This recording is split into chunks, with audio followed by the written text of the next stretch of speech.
I lived in a small town nestled in the valley. Greenwood, known for its lush trees and serene environment, was my home. I was a man of simple pleasures. I worked at a local bookstore, a relic in the age of digital media. Every morning, Alex would rise with the sun. He would make himself a cup of coffee and sit by the window watching the town wake up.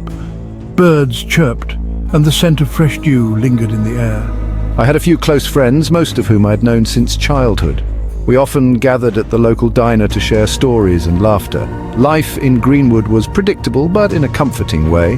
The town seemed immune to the chaos of the outside world, yet he was about to be proven wrong. My days followed a tranquil rhythm. I opened the bookstore at 9, greeting the regular customers with a warm smile. The first hours of the day were always slow. I used this time to organize the shelves and read the latest arrivals. At midday, the town's children would stop by after school. Alex loved this part of the day.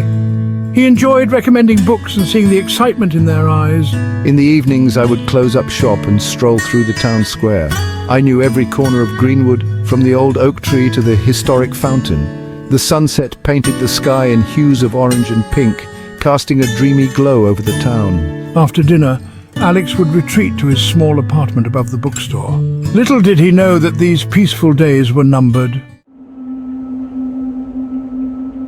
One evening, as I was closing the bookstore, I noticed something strange. The sky had turned an eerie shade of green. At first, I thought it was a trick of the light, but the color persisted. I stood there, puzzled, watching as the sky shifted from green to deep purple. The next morning, the town was buzzing with rumors. Some people claimed they had seen strange lights in the sky the previous night. Others reported hearing odd noises, like the hum of a giant machine. As the days passed, more anomalies occurred. Farm animals behaved erratically and electronic devices malfunctioned without explanation. The town's radio station broadcasted static interspersed with bursts of unintelligible sounds. The tranquility of Greenwood was slowly being replaced by a sense of impending doom. The anomalies were just the beginning of a much larger and terrifying event. It was a clear night when the spaceship appeared. I was on my way home from the diner when I saw it. A massive metallic object loomed in the sky, blocking out the stars. It was unlike anything I had ever seen. The spaceship hovered silently, casting a shadow over the town. Panic spread quickly. People ran through the streets, shouting and pointing at the sky. The spaceship emitted a low, pulsating sound that reverberated through the air. Fear gripped me as I watched the chaos unfold. I knew that Greenwood would never be the same again. The town's authorities tried to maintain order, but their efforts were futile. The spaceship's presence was overwhelming. Alex could feel its power and malevolence. The invasion had begun. The first sighting of the aliens occurred at dawn. They descended from the spaceship in sleek black pods. Their appearance was grotesque, with elongated limbs and glowing red eyes. They moved with an unsettling grace, surveying the town with cold detachment. The aliens wasted no time in establishing their dominance. They unleashed devastating weapons, disintegrating buildings and vehicles with ease. I watched in horror as the aliens rounded up the townspeople. They were merciless, showing no regard for human life. Those who resisted were vaporized on the spot. Desperation filled the air. I gathered a few supplies and fled to the old forest on the edge of town. The fight for survival had begun. In the depths of the forest, Alex stumbled upon a group of survivors, hidden away from the prying eyes of their alien oppressors. They were huddled around a small fire, their faces etched with a mix of fear and determination, the flickering flames casting long shadows on their weary faces. Among them were his friends from the diner, as well as strangers who had been brought together by the dire circumstances, united against a common enemy that threatened their very existence. They welcomed Alex with a mixture of relief and apprehension, knowing that every new member could be both a potential ally and a risk. The group quickly realized that they needed to organize if they were to survive and fight back effectively. After much discussion, they elected a leader, a former soldier named Sarah, who had extensive knowledge of combat tactics and survival skills. Sarah immediately took charge, devising a plan to gather intelligence on the aliens and find a way to fight back. Her experience and calm demeanor instilled a sense of hope in the group. I was assigned to scout the perimeter and report any alien activity, a task that required both stealth and vigilance. I moved through the forest with extreme caution, my senses heightened by fear and the constant threat of being discovered.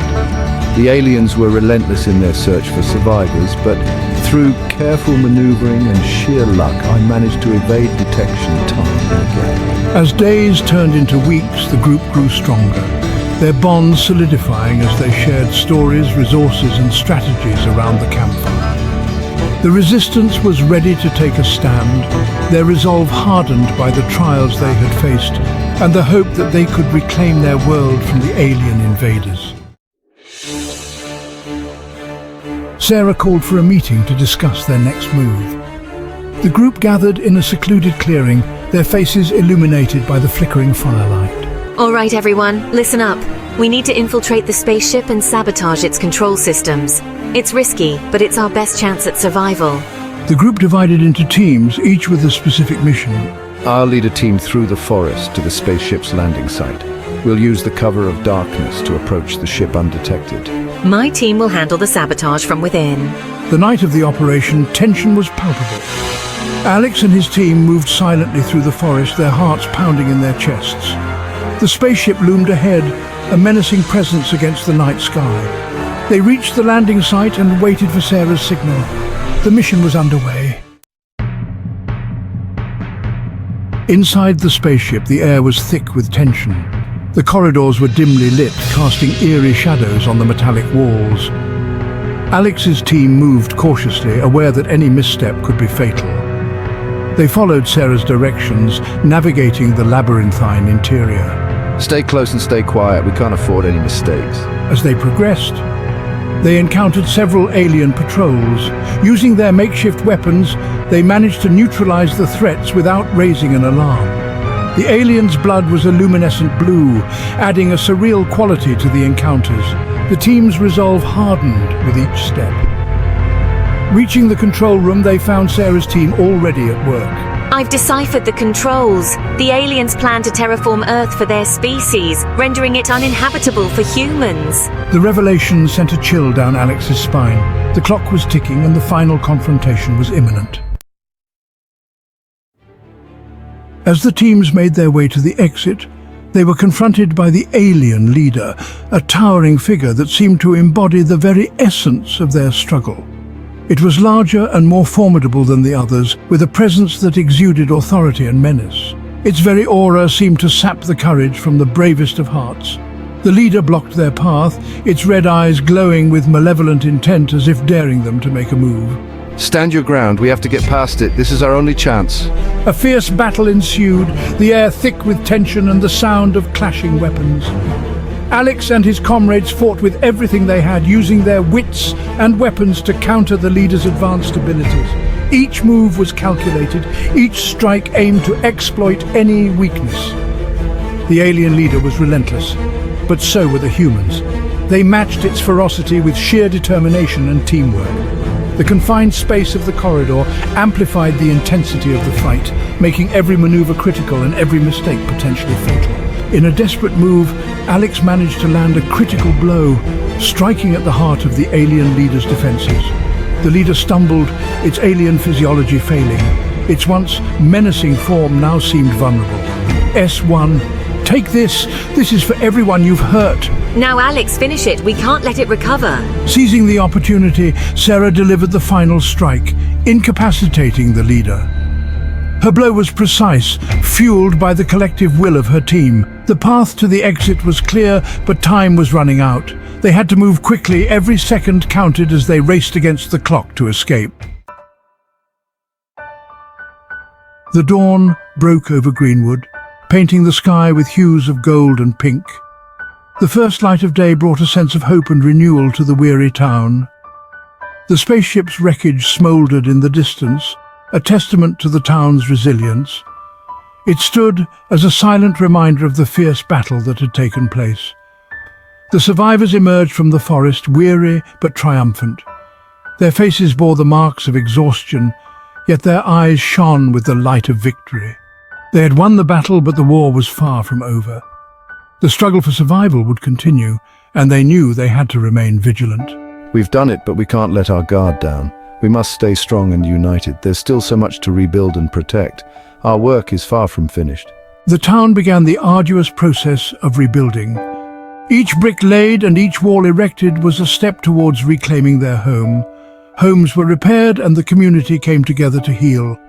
Neighbors helped neighbors, and the spirit of unity grew stronger.